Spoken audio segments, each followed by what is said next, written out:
Hey guys, EBPMAN here, and in today's video we're taking a look at the Artillery Sidewinder X1.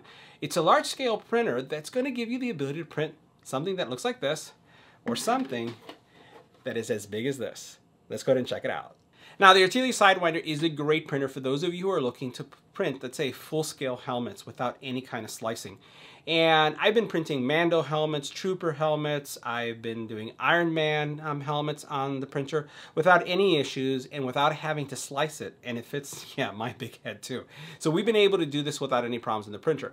And the printer features a 300 by 300 by 400 build plate that's going to give you a lot of flexibility when it comes to these large scale prints. But it also does a really nice job for some small prints. And I'm going to show you some samples where we've done some small prints and some large prints so you can just see what you can expect. The other thing about this printer is that it's ultra quiet. So if you don't have a lot of space in your house, you don't have a dedicated space, maybe you may not have a basement, and you want to have a printer running and not making a lot of noise, then this is the printer for you. It's super quiet. I really don't hear it when it's working. It doesn't have loud fans, and the overall movement of the printer is relatively quiet. It is super quiet, so it's not going to disrupt anything in your home. Now, in addition to being super quiet, this printer also has a nice heat bed, and it heats up relatively fast. And I've worked with printers that have taken maybe up to 10 minutes to heat up both the nozzle and the print bed. And this is one of the fastest ones that I've worked with.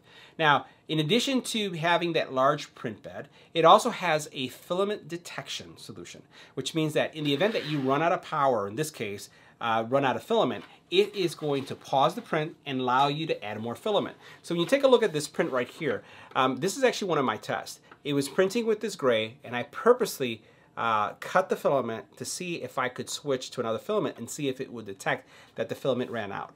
And it actually did. So as it got to this point, it actually notified an alarm, indicated that it was out of filament, paused the print, and then I was able to switch the print and to get this print on. And as you can see, look how clean that is. That is super duper clean, and that was with the filament detection.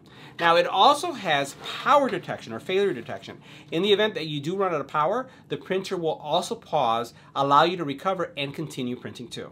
Now, you could upload prints to the printer by either using a USB key or a micro SD.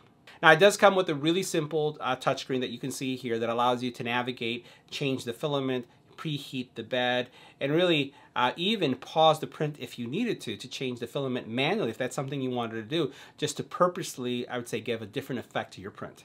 Now, this printer features a Titan Direct extruder that has a max print speed of 150 millimeters per second. It's pretty good.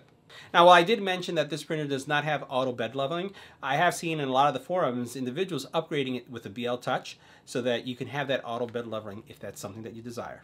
All right, so now let's take a closer look at some of these prints. So this is a Trooper helmet that I did on the Artillery, and it hasn't been sanded, it hasn't been prepped. It literally was printed, and I cleaned out some of the supports, and I just wanted to show you what you could expect and how much work you'll have to put into a helmet if you do use the Artillery in this case. So here you have the actual helmet. I'll just put it right here so you can see it. Very clean print, even as it finished the top here. And again, I did that filament detection test here. You can see all the way around, it's pretty clean. Over here I have some repair that I could do. So it had a failure right here, but it wasn't significant. That's something that's easy to patch up and clean. And then as I flip it on the side, you can see how, you know, everything came out really, really clean. And not a lot of work if you want to, let's say, sand this down and prep it and paint it. So all in all, I thought that this was a great print. Now, all the prints that I'm showing on the channel have come from Thingiverse. So just go to Thingiverse if you're looking for any of these, and you'll be able to download them and print them yourself. Now, this vase was also one that I printed, and you can see how nice this is. This is using a gold silk filament, and you can see the overall structure. No supports whatsoever, so it started printing from the bottom up, obviously, and you got this beautiful, beautiful vase right here. So you can see what that looks like. Overall quality, really don't see any failures in this print.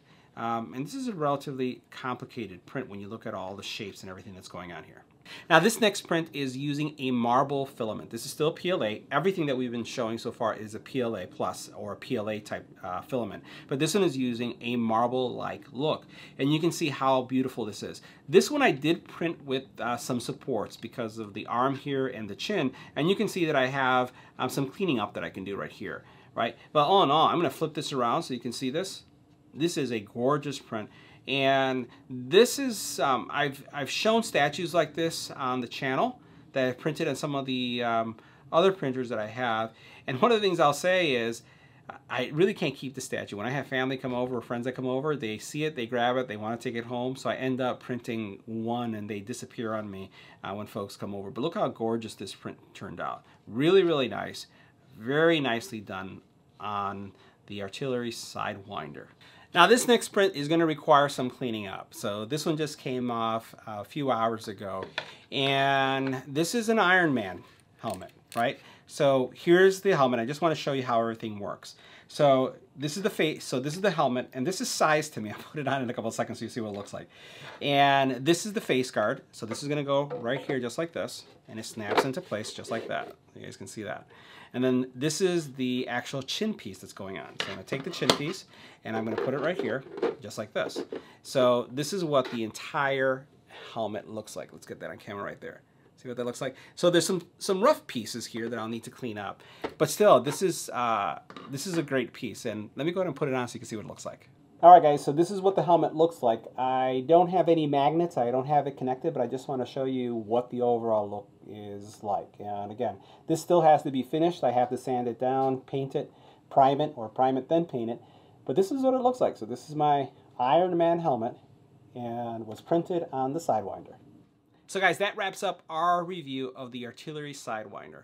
Very affordable printer, highly recommend it. You get great prints out of it, very few errors. Still have a lot of cleaning up to do on this guy right here, but I couldn't be happier with this printer.